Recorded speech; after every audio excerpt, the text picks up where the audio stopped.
ഇത് water colour painting ആണ്. ഇതിൻ്റെ പ്രോഗ്രസ് ഞാൻ കാണിച്ചു തരാം. സ്കിൻ ടോൺ സ്റ്റാർട്ട് ചെയ്തു. സ്കിന്നിൻ്റെ ഭാഗങ്ങളിലോട്ട് നമ്മൾ ചെയ്ത് തുടങ്ങി. കാണുന്നുണ്ടോ? സാരിയുടെ മേജർ പോർഷൻസ് കുറേ ഭാഗങ്ങൾ നമ്മൾ കവർ ചെയ്തിട്ടുണ്ട്. സ്കിന്നിൽ ഇനി കയ്യിൽ കുറേ മൈലാഞ്ചിയൊക്കെ വരും. പക്ഷെ എന്നിരുന്നാൽ കൂടി മാക്സിമം ഡീറ്റെയിലും കൊടുക്കാനായിട്ട് ശ്രമിച്ചിട്ടുണ്ട്. ചെറിയ ടെക്സ്റ്റൈൽസ് എല്ലാം കൊടുക്കാനായിട്ട് ശ്രമിച്ചിട്ടുണ്ട്. ഇപ്പോൾ വാച്ചിൻ്റെ അകത്താണെങ്കിലും ചെറിയ ഡീറ്റെയിൽസ്.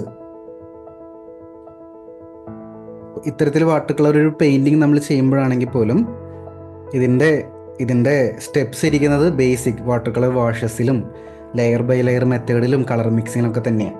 ഈ ചിത്രത്തിൽ എക്സ്ട്രാ കുറേ മെത്തേഡ്സ് ഉണ്ട്, ടെക്നിക്സ് ഉണ്ട്. ഇല്ല, ഫൗണ്ടേഷനിലാണ്.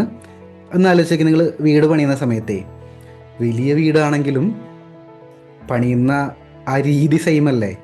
ഫൗണ്ടേഷനൊക്കെ ഏകദേശം ഓൾമോസ്റ്റ് സിമിലർ ആയിരിക്കും. അതുപോലെ തന്നെ ആർട്ടിൽ എത്ര വലിയ മാസ്റ്റർ പീസ് ആർട്ട് വർക്ക് ആണെങ്കിലും നമ്മൾ ചെയ്യുന്ന കാര്യങ്ങൾ ബേസിക് ആയിട്ടുള്ള ഫൗണ്ടേഷനിൽ പഠിക്കുന്ന കാര്യങ്ങൾ തന്നെയാണ്.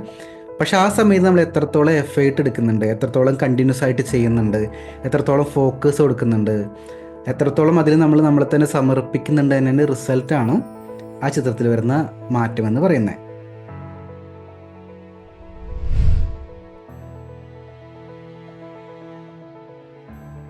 വീട്ടിലിരുന്നു കൊണ്ട് തന്നെ ചിത്രകല പഠിച്ച് നല്ല ചിത്രങ്ങൾ വരയ്ക്കണമെന്ന് ആഗ്രഹമുള്ളവർക്ക് നമ്മുടെ ഓൺലൈൻ ആർട്ട് ക്ലാസ്സിന്റെ കൂടുതൽ വിവരങ്ങൾ അറിയാനായിട്ട് താഴെ ആർട്ട് ക്ലാസ് എന്നൊന്ന് കമന്റ് ചെയ്തോളൂ. അതിനുശേഷം നിങ്ങളുടെ ഇൻബോക്സിലോട്ട് നിങ്ങൾക്ക് യോജിച്ച കോഴ്സ് സെലക്ട് ചെയ്യാനുള്ള നെക്സ്റ്റ് സ്റ്റെപ്സ് ഞാൻ അയക്കുന്നുണ്ടായിരിക്കും. സോ ആ സ്റ്റെപ്പ് ഫോളോ ചെയ്യുക, എന്നിട്ട് ക്ലാസ്സിലോട്ട് ജോയിൻ ചെയ്യുക.